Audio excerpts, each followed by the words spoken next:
Ticket ना होने की वजह से टीसी ने बाबा जी को ट्रेन से उतार दिया और उसके बाद ट्रेन टस से मस नहीं हो रहा था। तो टीसी ने अपनी गलती की माफी मांगी और बाबा जी से निवेदन किया कि वो ट्रेन में आकर बैठे, जिसके बाद ट्रेन चली। फेसबुक और एप्पल कंपनी जो आज पूरी दुनिया पर राज कर रही है, इस कंपनी का अस्तित्व ही नहीं होता अगर इनके मालिक इस बाबा से न मिले होते तो। आज के जिस दौर में कई सारे बाबा अपने करतूतों से देश का नाम बर्बाद करके जेल की हवा खा रहे हैं, उस दौर में ये बाबा जी ने अपने देश की संस्कृति को बचाया। क्या सच में बाबा नीम करोली स्वयं हनुमान जी के अवतार थे?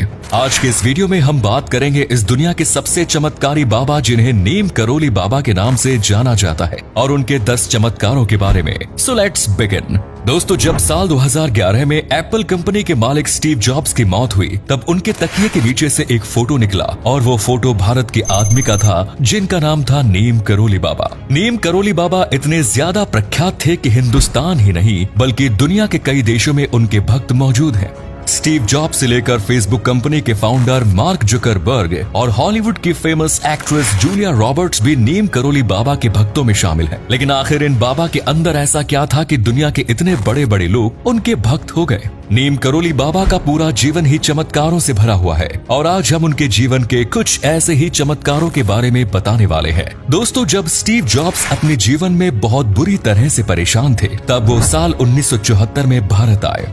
भारत आकर वो उत्तराखंड में स्थित कैची धाम में गए। कैची धाम आने का स्टीव जॉब्स के जीवन में इतना प्रभाव पड़ा कि यहाँ से वापस जाते ही उन्होंने एप्पल कंपनी की स्थापना कर दी और आज एप्पल कंपनी किस मुकाम पर है ये बात तो हर कोई जानता है। नीम करोली बाबा के इस कैची धाम पर गूगल के फाउंडर लैरी पेज और फेसबुक के फाउंडर मार्क जुकरबर्ग भी आ चुके हैं और उन्होंने खुद इस जगह की अलौकिकता का वर्णन किया है। फेसबुक अपने शुरुआती दौर में बहुत ही मुश्किल से गुजर रहा था। तब फेसबुक के फाउंडर मार्क जुकरबर्ग ने अपने मेंटर स्टीव जॉब्स से सलाह मांगी और उन्होंने मार्क जुकरबर्ग को भारत में कैची धाम आने की सलाह दी। मार्क जुकरबर्ग ने नरेंद्र मोदी के साथ एक मीटिंग में खुद इस बात को कबूल किया है कि कैची धाम से वापस लौटने के बाद उनके जीवन में हर चीज पॉजिटिव होने लगी और देखते ही देखते फेसबुक आसमान की ऊंचाइयों पर पहुंच गए। जिस समय मार्क जुकरबर्ग ने ये बात मीडिया के सामने बताई, उसे सुनकर खुद नरेंद्र मोदी भी हैरान थे। दोस्तों, उत्तराखंड के नैनीताल में स्थित है नीम करोली बाबा का कैची धाम, जहां भारत ही नहीं बल्कि दुनिया के अलग अलग हिस्सों से लोग आते हैं। इस स्थान को बाबा नीम करोली ने बनवाया था,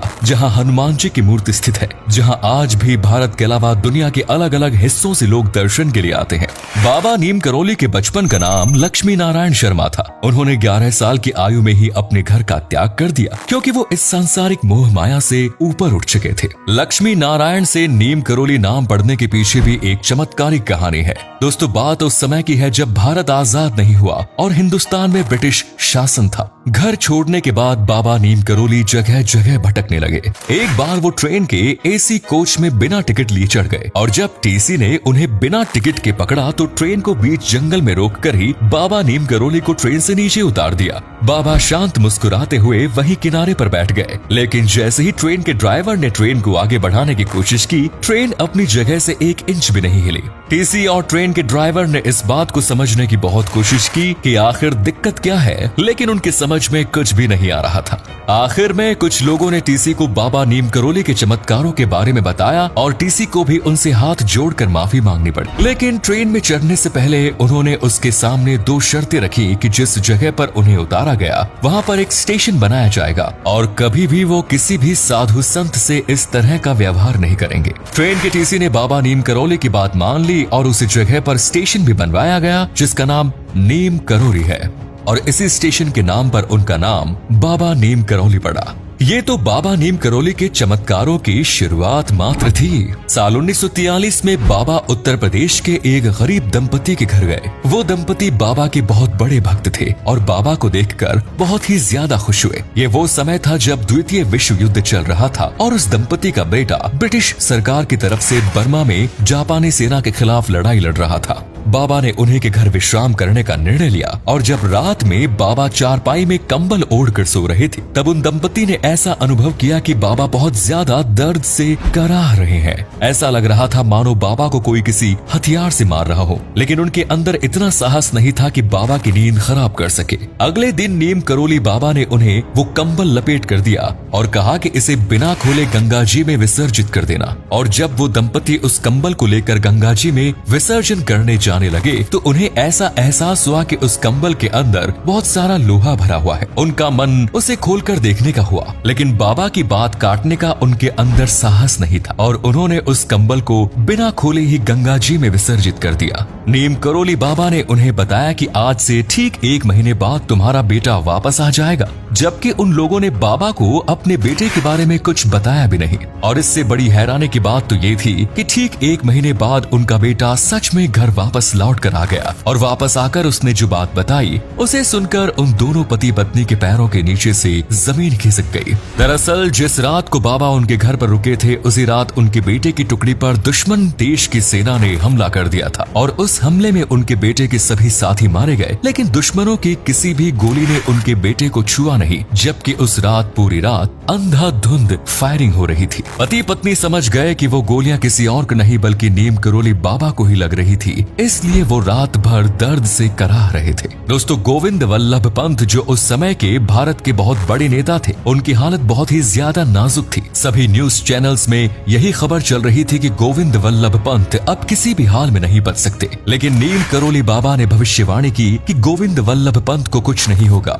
अभी वो बहुत जिंदगी जीने वाले हैं। और हुआ भी वही, गोविंद वल्लभ पंत अपनी मौत के मुंह से वापस आ गए। नीम करोली बाबा से देश विदेश से लोग मिलने आते थे और एक आदमी उनके पास बांग्लादेश से आया जो उस समय पाकिस्तान हुआ करता था। उस आदमी को देखते ही कहा कि तुम चिंता मत करो, तुम्हारा भाई बहुत जल्द दुश्मन की गिरफ्त से रिहा होगा और वो देश पर राज करेगा। बाबा की बात सुनकर वो आदमी बहुत ज्यादा असमंजस में पड़ गया, क्योंकि उसका भाई पाकिस्तान के कैद में था और वहाँ की अदालत ने उसे फांसी की सजा सुना दी थी। लेकिन बाबा की भविष्यवाणी सच हुई और जिसके लिए बाबा ने भविष्यवाणी की थी वो आदमी कोई और नहीं बल्कि बांग्लादेश के पहले राष्ट्रपति शेख मुजीबुर रहमान थे। और ये बात उनके छोटे भाई ने खुद बताई, जिनसे बाबा ने ये बात कही। दोस्तों, एक बार बाबा ने शिप्रा नदी के पानी को ही घी में बदल दिया था। दरअसल उनके कैंची धाम में भक्तों के लिए प्रसाद वितरण चल रहा था और प्रसाद बनाते वक्त भी घी खत्म हो गया, जिसके बाद नीम करोली बाबा ने अपने भक्तों को शिप्रा नदी का पानी भरकर लाने को कहा। और जब उनके भक्त बर्तनों में शिप्रा नदी का पानी भरकर लाए और ऊपर आकर उन्होंने देखा तो बर्तन में पानी नहीं बल्कि घी भरा हुआ था। इतने चमत्कारी थे बाबा नीम करोली। बाबा नीम करोली के सबसे बड़े भक्त रामदास, जिनका असली नाम रिचर्ड एल्पर्ट था, हार्वर्ड यूनिवर्सिटी में एक बहुत बड़े प्रोफेसर थे। शुरुआत में वो बाबा नीम करोली के भक्त नहीं बल्कि उनका टेस्ट लेने आए थे। एक दिन जब रिचर्ड आसमान की तरफ देखकर रो रहे थे, तब बाबा ने उनसे कहा कि तुम अपनी माँ को याद करके रो रहे हो, जिनकी मौत कैंसर से हुई थी। बाबा के इस बात को सुनते ही रिचर्ड उनके सामने नतमस्तक हो गए और उन्होंने हिंदू धर्म को स्वीकार कर लिया। उन्होंने अमेरिका में सेवा फाउंडेशन की स्थापना भी की, जिसे खुद स्टीव जॉब्स फंड देते थे।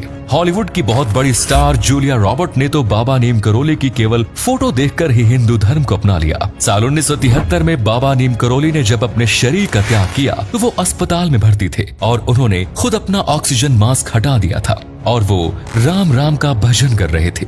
बाबा नीम करोली का मुख्य स्थान उत्तराखंड के कैची धाम में स्थित है, लेकिन इसके अलावा उन्होंने वृंदावन में भी एक धाम की स्थापना की थी और यहीं पर उन्होंने अपनी देह का त्याग भी किया। इतने चमत्कारिक होने के बाद भी बाबा नीम करोली ने खुद को कभी भगवान से कंपेयर नहीं किया, जबकि लोग उन्हें हनुमान जी का अवतार मानते थे, लेकिन वो स्वयं को एक इंसान ही समझते थे। दोस्तों, आज भी उनके कैची धाम में अमेरिका, फ्रांस और दुनिया के कई हिस्सों से लोग घूमने के लिए आते हैं और आज भी विदेशों की बड़ी बड़ी हस्तियां बाबा नीम करोली को अपना गुरु मानते हैं। तो दोस्तों, बाबा नीम करोली के कौन से चमत्कार ने आपको सबसे ज्यादा प्रभावित किया, कमेंट्स में जरूर बताइए। अपना कीमती समय देने के लिए धन्यवाद।